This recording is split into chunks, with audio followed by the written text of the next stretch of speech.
Well, thank you, Earthring. This is such a visionary speech, from good to great and to the best. Right?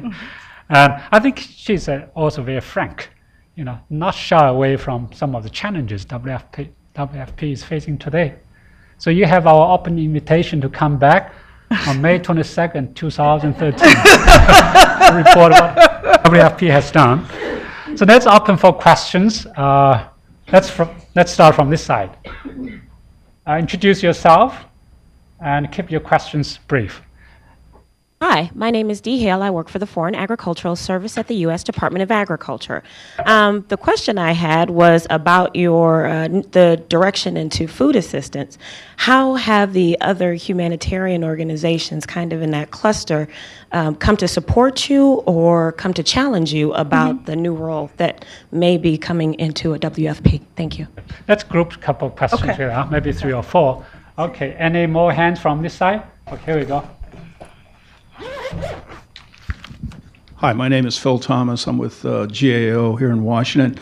The ambassador's comments or the executive director's comments are reminiscent of a management reform agenda. And I was wondering whether the governing body at WFP supports a management reform agenda institutionally beyond the executive director's initiative. And my second question, which is related to the first, is will this include more integration between FAO and IFAD in Rome? Good question. Any more hands? Otherwise, I'll move to this side. Okay. Yeah, my name is Olivier Car. I'm with IFPRI. My question is, what are your plans concerning WFP's data sharing policy? Let me give you an example. One of WFP has a great databases, especially from my perspective, the Comprehensive Food Security and Vulnerable Assessment Analysis. However, those are not publicly available, and as I learned, also not available essentially from the Rome office, but somewhere around the countries. On the other hand, we see that UNICEF is, for instance, sharing the mixed server publicly in the internet. So what are your plans?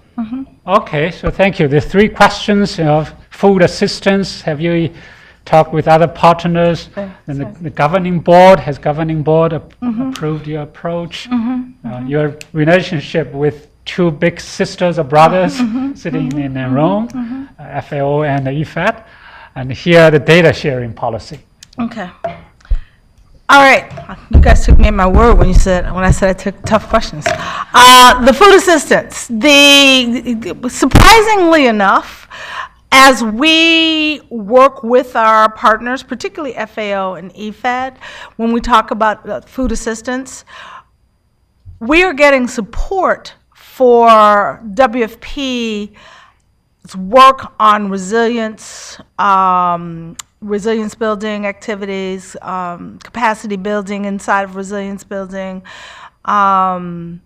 the market analysis support when we are partnered with them.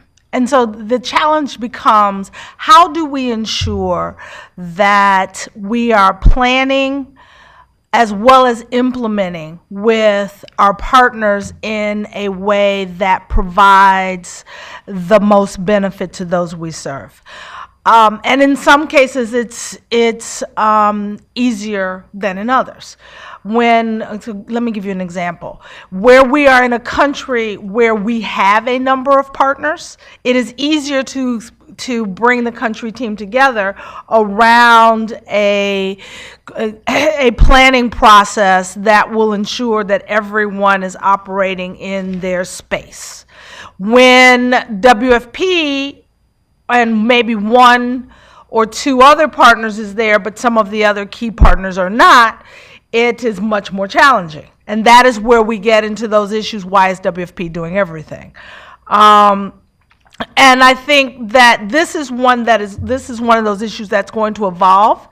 We are the support that we are receiving from our partners, whether it's the UN partners or the NGO partners of WFP's work in food assistance, is directly related to our ability to be open to communicating and partnering with them as we move forward. If it looks as if WFP is going to try and perform everything, then we get lots of pushback, as we should. because we can't do everything. I have seen places where we've tried and we failed. I've seen places where we have partnered appropriately to ensure that we are meeting the needs of those we serve as we provide the assistance beyond just food, and it works well.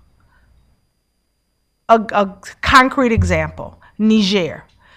As we move forward with the response in the present situation, we were,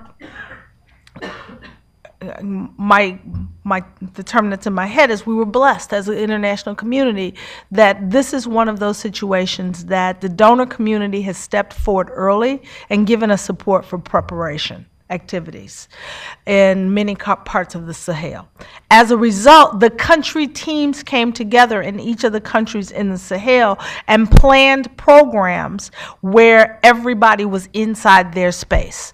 WFP was beyond our traditional food assistance. We have a very large cash and voucher program or cash program in Niger, where we are working with smallholder farmers in the preparation of land. But FAO was very much involved in providing the technical assistance and support in this program to ensure that we're doing the right kind of sowing of the land and irrigation programs and the right seeds to support the implementation of this activity. So it's working. Yeah. On the FAO versus management reform issues and how does that affect FAO and EFAT, I can tell you my second day as ED was a lunch, a very long lunch with FAO and EFAT. And we have committed to meeting on a regular basis, but to go beyond meeting, but to ensure that we are capturing the synergies of working together.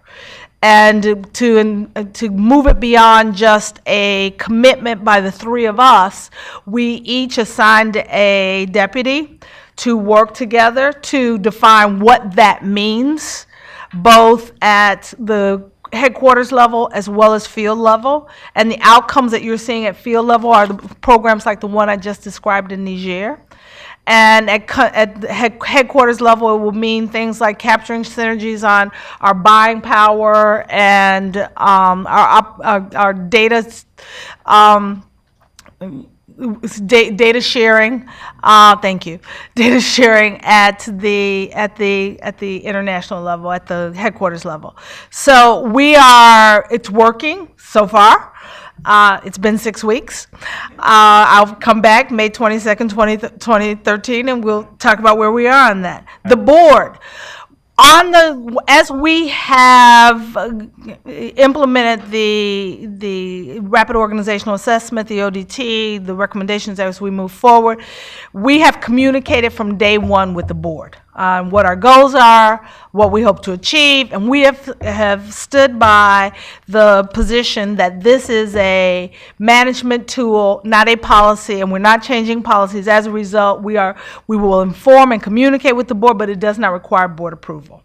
And as such, so far, the board is going along with us. What I've also said is that I recognize that as we look at longer term activities, that this will be included in our strategic plan as we move forward for 2014, and those will require management board approval. That anything in the medium term that requires management plan changes, financial changes in the organization, will require board approval. So we have been very clear with our board that we will not only communicate with them as we are implementing and meeting and discussing activities, but we will also come to them for those changes that will require approval well ahead of time. And because we are engaging with them as we're talking about this as a conversation, we so far have their support for everything that we're doing. Again, see you May 22nd, 2013. Hopefully I can come back and say the board embraced everything that we did. It's been interesting. And sitting on the other side of the table, not having been on that board, boy, I could see how obnoxious I was and how difficult it is. The last one on the data sharing, good question. Was we look at the ROA and the ODT, one of the issues is our IT policies, IT activities that impact the operations of the organization, both internally as well as how we operate with partners. Again, in my disciplined manner, not wanting to say exactly what will be the outcome of the ROA or the ODT, stay tuned on this one. Right. Okay, and the one in the back there, another one. Let's start with two ladies on the back there. Introduce yourself.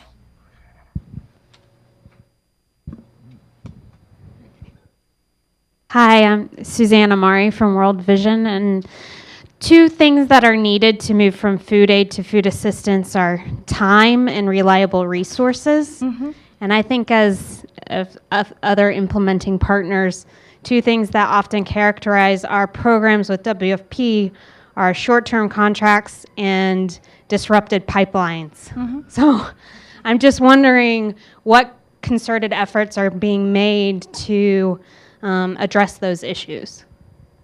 Hand the microphone to the very back there, at the corner. Thank you. I really appreciated your comments on Friday as well as today about partnerships. My name's Karen Coble-Edwards, and I'm a consultant to the World Initiative for Soy and Human Health. And I recently last month was in Cameroon, where I got to meet the wonderful owner of a company who has made a real partnership investment. He has built a plant that he has designed to provide food for WFP, these snack noodles, which are in the market of Cameroon. He's quite proud of the fact that it's got vitamins and minerals and proteins, and he's completed all the paperwork for WFP.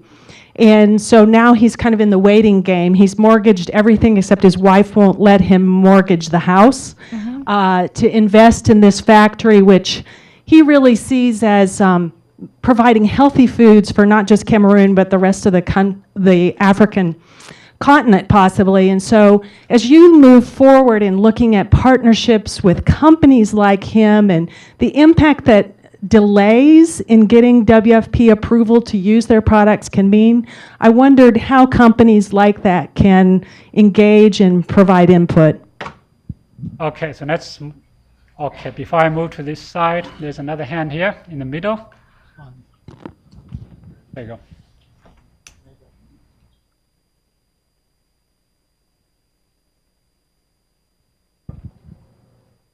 Hi, this is J.K. Kim from Radio Free Asia. Question about WFP transition from food aid to food assistance.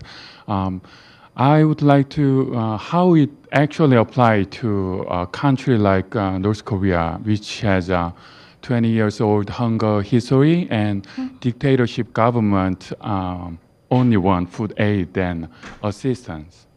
Okay, thank you. I saw two hands this side. Okay, go ahead.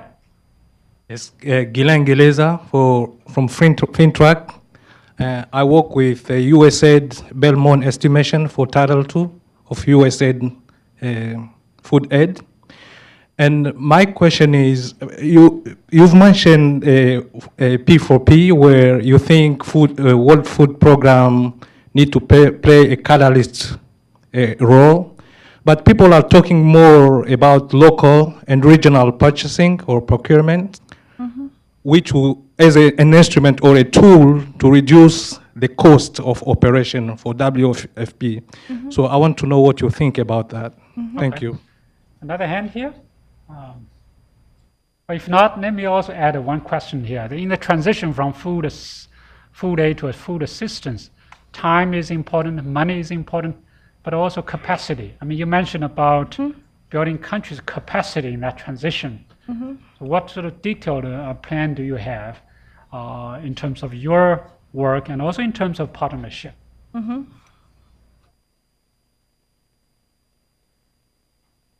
So I think in addition to the three questions are related to the transition from food aid to food assistance. The other one is related to to the snacks produced by a private company, Right.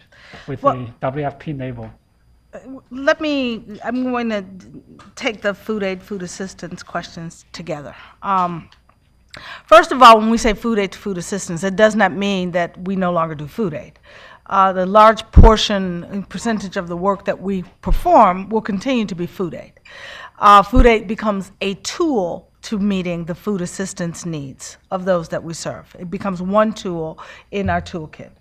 And that, so in the response to the question like of a country like DPRK, where food aid is the tool because there of lack of availability of food, you need to move food into the country. So yes, we will continue to provide food aid.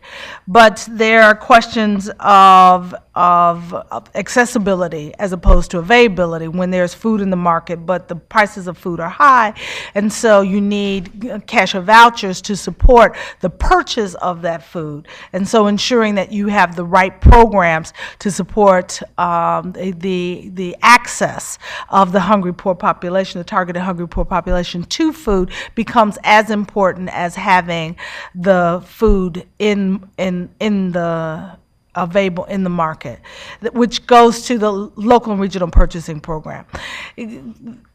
Recognizing that there is often food in one part of the country but not in another, when we are designing food assistance programs, part of the challenge is purchasing the food where it's available and transporting that food to where it's not becomes a tool for us responding.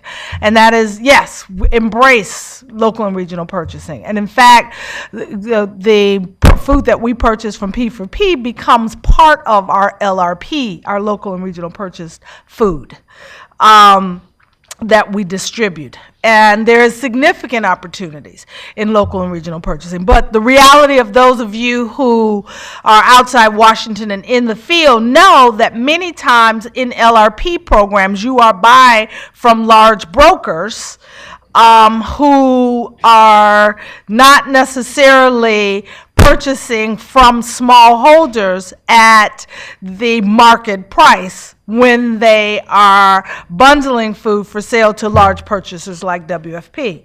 So what P4P does is give us the opportunity to scale up the benefits or opportunities for smallholders to effectively not only increase their yields and the quality of those yields, but by having the ability to purchase directly or sell directly to WFP for getting a better price for that those increased yields. Because in many cases, what we are substituting WFP for is the guy on the bike who is coming into the community to purchase and then sells to the guy on the truck who ultimately sells to the broker who sells to WFP in the LRP program. And so we are replacing ourselves as the middleman in the P4P program, where we are supporting the opportunities for smallholders.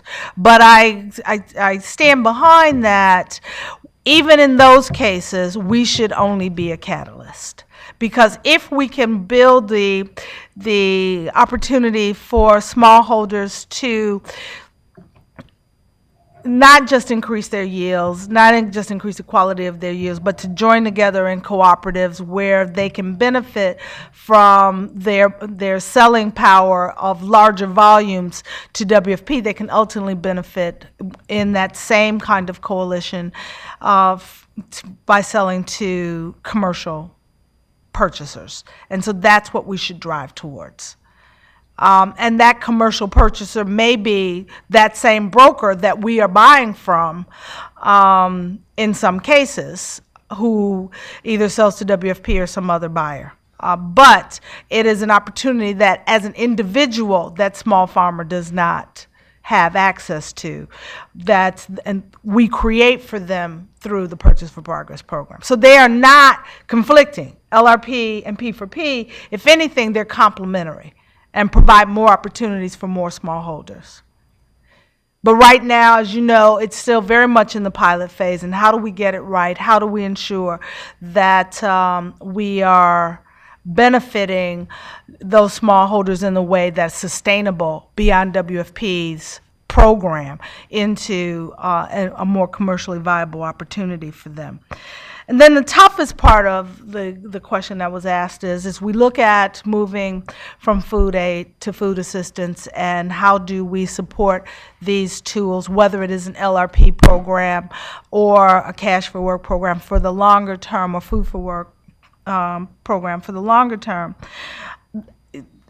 That's a couple different questions are involved there. One is working with the donors, and not just our traditional donors, but non-traditional donors, to support the investment in sustainable programs and building resilience and moving from humanitarian assistance to development, ensuring that we have donor support for those activities, because it is not WFP that stops supporting the implementation. It comes from above our heads. It's when the donors no longer invest in the implementation of programs. And so that's one piece of it, but it's not just the traditional donors. We need to move beyond traditional donors to non-traditional donors, and whether we're talking about the emerging donor community like the Brazils and Indias and Chinas of the world, or the OIC, or private sector, or, and this is the longer term, or that we, I believe, as a community have a responsibility to address, and this is one of those conversations that we didn't get to, Schengen, that we must, is how do we create new funding streams for humanitarian and development activity that go beyond our traditional sources? And that is not a solution for today or tomorrow, but it is, if we don't begin the conversation now, we will not develop the support that is required for the implementation or the creation of such tools and the acceptance by the broader community. But that's what it's ultimately going to take. And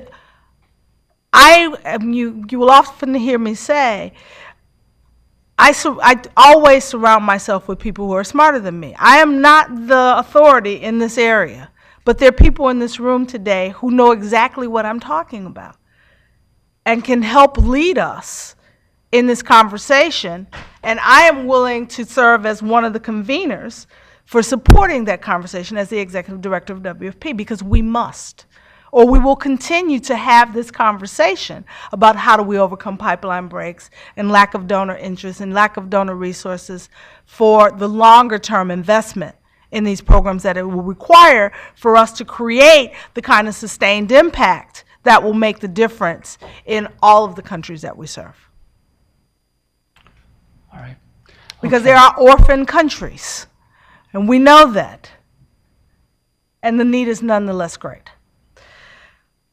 So I think I've covered all the food aid to food assistance questions. Yeah. Then on the partnership issue and how will we become a better partner. This is a conversation that we've been having earlier today, and that I've been engaged in, not just here in Washington but in Rome. How do we inside of WFP ensure that we are maximizing our partnership relationships, whether it's with implementing partners, new partners of resources and tools that we can use on the ground, our research partners. All of these are issues that we will address and evolve and respond to. I can't suggest to you that we're going to be exactly as responsive as you all expect on all these levels tomorrow, but recognize that we have moved beyond the first, and that is acknowledging the problem and then beginning to assess the challenges to address those challenges, to move forward with the answers. And that's the road that we're on. So that answers your question too, Schengen, on capacity and partnerships, because this is work that this is not just WFP alone, this is work that we must all perform together. Right. Well, thank you, Ephraim.